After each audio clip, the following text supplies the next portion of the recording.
Hello and welcome. I just did something crazy. I went to Everest Base Camp with my dad. Here we are, baby. There's the top of Everest. She's smoking like a beauty. Coming down. There's the Kumba Icefall. And right there, Base Camp, baby. Woo! Let's go! In life, when you set big goals and you accomplish them, you go to your dreams and you say, hello, dreams, and you get to visualize those dreams. It's a magical, magical experience. Getting to know the Nepali people is so impactful. They have no money, and yet they are so happy. They're not on antidepressants or anything like that. They don't need to be, because they're so content in their life and who they are. It's just such a blessing. 3 things have happened to me so impactfully. 1, making a big dream that's way out of your comfort zone and attaining it is such an eye-opening experience. Like Goggins says, callousing of the mind. I knew I could do hard things, and I knew moving into this journey, this pilgrimage of self and of family, I knew I could do hard things and overcome hard things. But I've never had the equation of elevation. Elevation is such a tricky thing, and it's such a metaphor for life. You need to acclimatize yourself in order to breathe oxygen at higher levels. And I was thinking about, you need to acclimatize stepping into new areas of life. You can't just tear a Band-Aid off into a new thing or a new being or a new way of becoming. You need to acclimatize. So first, you can't just become a masterful meditator. You need to first slowly start a couple minutes, just a minute. If you could even get 3 seconds of pure meditation, that is wonderful. And as soon as you get that 3 seconds of meditation where you have no thoughts in your head, no feelings flowing through you, you just are, and you're just experiencing the now, that is a wonderful, wonderful step. And if you keep promoting that 3 seconds, soon your acclimatization becomes bigger and bigger. Number 2, stepping into the childlike self, doing things simply to do them. So meaningful. I have this new confidence, this new light that has lit inside me from this Nepal trip. Just stepping so far outside your comfort zone, you come back and you don't even know where that old person was. They're not even there anymore. You have some old habits and some old ways, but they don't even ring anymore, because you have transcended so far into the unknown that when you come back to the known, it's re-unknown. You're stepping into new territory. And what I loved about this trip is that it forces growth and forces love to find new pathways. And I can't even tell you the relationship I have with my dad now, because we have done something so hard, so incredibly hard. I've done hard things, but not this type of hard. When everybody's in the group going to their limit and everybody is out of comfort, you're always constantly cold, you're always constantly hungry, you're always constantly wondering what the next day is going to bring. They have things called, like the prayer wheel. I have one right here. You always have to turn it to your right and you spin it, and it sends mantras and good intentions everywhere you go. And our guide was like, I don't know if it works, but but we still spin it, because if it does work, it's a magical miracle maker. And so I love stuff like that. I love it. I simply love it. Another thing is, it's one of those cool conundrums of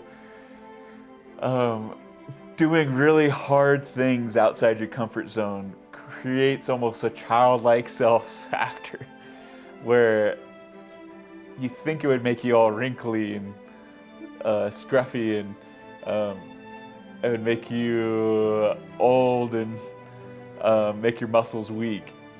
Coming out of Nepal, I feel like I have new life. I feel young.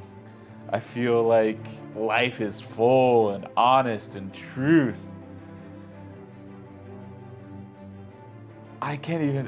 There's no words. There's simply no words. What I do know is that love can transcend so many things, and it gets deeper and deeper the more you go. So when I thought I knew what love was, there's new definitions every single day, new gifts. What Nepal did to me, what Everest Base Camp did to me, was there's always something bigger, there's always something taller. And going up to 17,000 feet, I was hiking there, I'm not gonna lie, I was struggling the first part, leaving the last village, going to Everest Base Camp. I was struggling. I had a bunch of allergies, so I took some allergy medicine, and that was probably the wrong decision, but my congestion eased up. But with that medication, I felt really, really tired, so I almost was like, could barely walk. I felt like I needed a nap or something, but I know elevation plays tricks on your mind, and so I just kept hiking, and then finally it slowly wore off, and all of a sudden we see Everest Base Camp, and it's in reach. And walking up to Everest Base Camp after so much preparation and so much visualization, and seeing dreams that you could reach out and touch, it's just a magical freaking experience. It's a catalyst, it's a forge of opening the child self and unleashing the love that is deep inside us all. And this whole freaking experience is just one of those magic-making, soul-wrenching, life-changing events.